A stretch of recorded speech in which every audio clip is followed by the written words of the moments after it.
Hello everyone, this is Stock Market Daily. Thank you for joining me today. It is August 8th, 2023. So looking at the S&P 500 chart, you could see that we had a gap down in the morning of about 20 points or so. This gap down created more fear in the market, which resulted in a little bit more of selling, which hit a new lower low that we haven't seen in the past couple of weeks of 44.64. From here point out, we did get some support and the market ended up surely but slowly melting up all the way back to the original 5,000 level, pretty much right where we opened in the morning.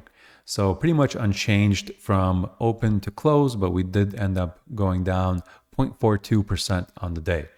So let's take a look at the Flex Grid here on the Thinkorswim platform.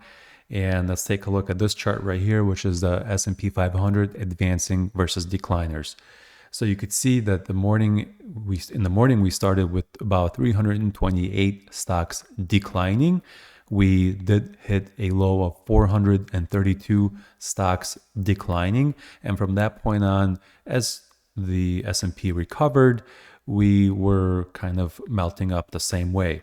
But one thing to note here on the chart is that the S&P 500 ended at the same price of 5,000 where we opened, which would have been right here on the advanced decline, and should have been right here on advanced decline, right? Because that's where we started and that's where we opened. However, there were a lot more stocks already advancing at this point in the day, where the S&P 500's price action has not yet recovered.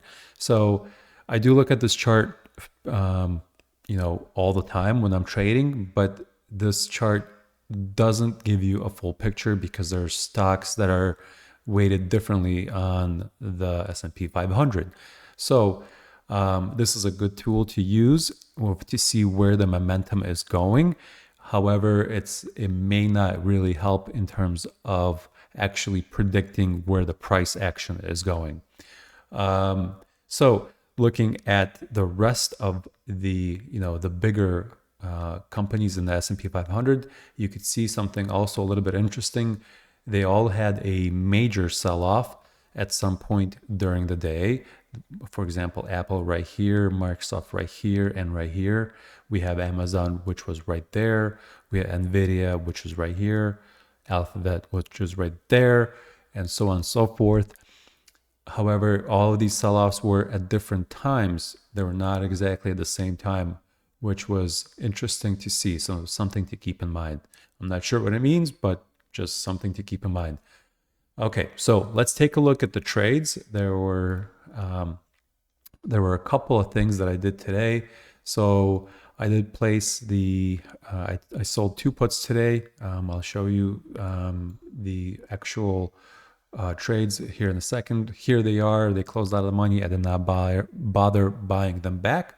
I did have 2 calls that are no longer here. I rolled them both. Let's take a look at that now. So the first thing that I did, let's arrange this by time, is I sold the 44.70 put, which is I collected $350 on that. I then did a roll from 43.80 call into 43.95 expiring on August 17th. I also bought the 5,000 strike price, allowing me to do this roll into the 17th. I only paid $5 on that, and I collected $265 credit for this roll, which is great. I basically moved up 10 points on the strike price, and I collected a premium to do that. Now, the next trade was selling the 44.65 put. I collected $320 for that. And you saw these 2 expire worthless. And last trade is I am trying to get out of this call position. It's right there. You can feel it. I rolled it from 44.85 to 44.95 for tomorrow expiration, and I collected $80 on that. So that's it. Today I collected $1,015 worth of premium for the two rolls and the 2 regular 0DTE puts, and It was a pretty good day. Volatility is coming back, it looks like, and hopefully we're going to have it here for a few more weeks at least, until probably earnings are over and there's some data coming out and we have Powell. So appreciate you watching today. Stay tuned and we will see you in the next one. Thanks. Bye-bye.